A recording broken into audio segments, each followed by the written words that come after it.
अक़वाम मुत्तहिदा और कई बड़े ममालिक की जानिब से हमास के रद्द-ए-अमल का खैर मक़दम किया गया। Secretary general UN Antonio Guterres ने हमास की आमादगी को अलमनाक तनाज़ा ख़त्म करने का एक सुनहरी मौका करार दिया। उन्होंने कहा कि तनाज़े के ख़ात्मे और क़याम अमन के लिए अक़वाम मुत्तहिदा की जानिब से भरपूर ताउन जारी रहेगा। फ्रांसीसी सदर ने कहा कि ये अब अमन की जानिब फ़ैसलाकुन पेशरफ़्त का मौका है।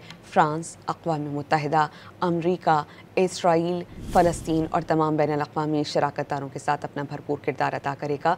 क़तरी वज़ारत ख़ारजा के मुताबिक वो हमास की जानिब से यरग़मालियों की रिहाई पर आमादगी ज़ाहिर करने के फ़ैसले का खैर मक़दम करते हैं। तर्जुमानी ग़ज़ा में खूनरेज़ी के ख़ात्मे और यरग़मालियों की महफूज़ रिहाई के लिए फ़ौरी जंगबंदी की ज़रूरत पर ज़ोर दिया। मिस्र ने कहा कि ट्रंप के ग़ज़ा प्लान पर हमास की रद्द-ए-अमल के बाद मुस्बत पेशरफ़्त की उम्मीद है।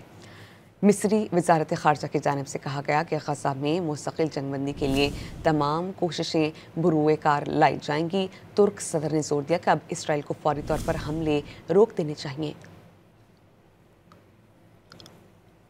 बरतानवी वज़ीर आज़म केयर स्टारमर ने मुआहदे पर बिला ताख़ीर अमल दरामद के लिए फ़रीक़ैन पर ज़ोर दिया और कहा कि ट्रंप की कोशिशों के हामी हैं जिसने ख़ित्ते को अमन के करीब पहुँचाया। अब मौका है कि लड़ाई ख़त्म हो, यरग़माली अपने घरों को लौटें और इंसानी इमदाद उन लोगों तक पहुँचे जिन्हें इंतहाई ज़रूरत है। इटली के वज़ीर आज़म जॉर्ज मेलोनी ने कहा कि जंगबंदी की काविशों में उनका मुल्क अपना किरदार अदा करने को तैयार है। जर्मन चांसलर फ्रेडरिक मर्ज ने कहा कि अब यरग़माली आज़ाद, हमास मुसल्लह और लड़ाई फ़ौरी ख़त्म हो जानी चाहिए।